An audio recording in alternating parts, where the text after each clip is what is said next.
Alfama is about the development of flexible solar array technology within Europe for space applications.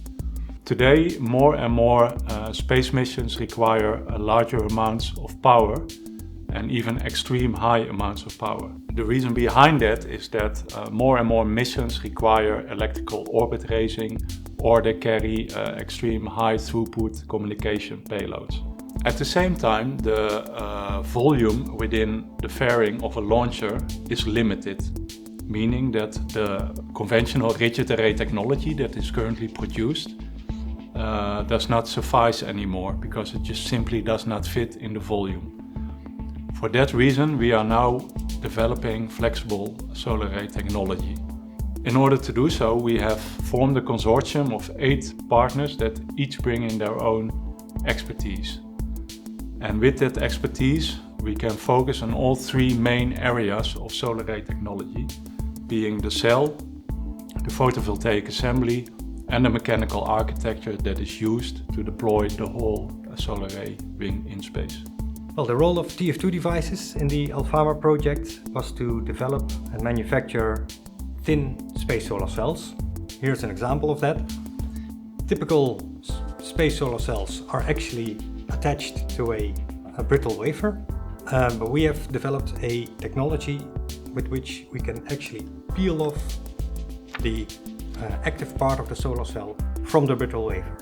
The brittle wafer can then be reused, saving costs, and the very thin solar cell performs just as well as a solar cell on a brittle wafer, but is flexible, much lighter, and even cheaper. The biggest challenge of CEA in that project was to design and manufacture a flexible solar array by using terrestrial photovoltaic industry processes while taking into account the specificity of the space constraint. Our work was also focusing on the characterization and testing of the prototypes manufactured in the project. CEA has developed a unique manufacturing project based on liquid lamination process. We have developed successful prototypes within this project, including ultra-thin solar cells, flexible solar array, and a dedicated deployment mechanism. Well, we had several roles within the project. The first role was the coordination of the complete consortium and trying to bring it together with all our partners to a good end. Secondly, we also have technical work packages that we are responsible for.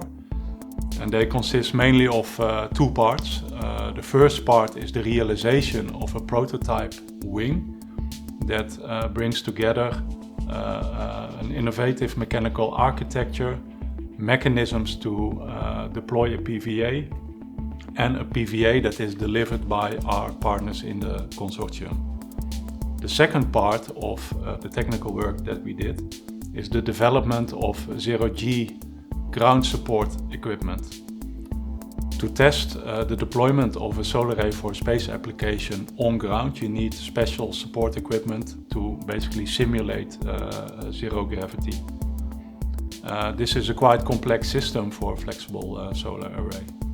In the end, we succeeded in doing so, and we've successfully combined the prototype wing together with the ground support equipment and did a successful deployment test of the prototype wing. So our role in the Alfama project was to provide the epitaxy for the so-called inverted metamorphic triple junction cell, do epitaxial growth starting on the gallium arsenide substrate.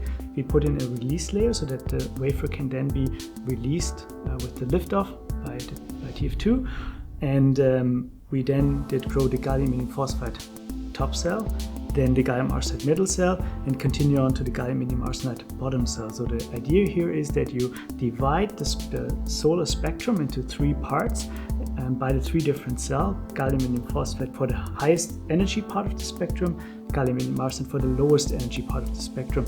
And the trick for the high efficiency is that you have to make sure that all these subcells have the exact same current, so that there are no losses because they're interconnected in series with tunnel diodes.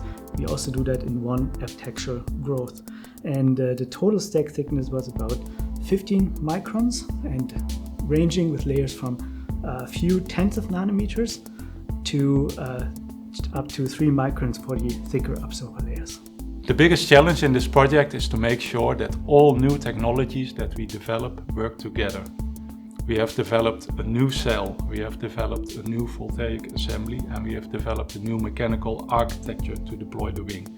In the end, we have succeeded to successfully integrate all these technologies in a single system and make it work and have a successful test on ground. What is the most important result of the Alfama project? We've built bridges between industrial parties, knowledge institutes and universities. And in doing so, we've combined the strengths of all these parties to come to a successful result. And we've also been able to connect with key stakeholders within Europe. We've shown that the concept that we envisaged when we started this project actually works. And this means that we can take this concept and take it a step further to bring it to a fully qualified product. Building a prototype flight model that will be tested, for instance, on a nanosat is a very interesting next step forward for this project.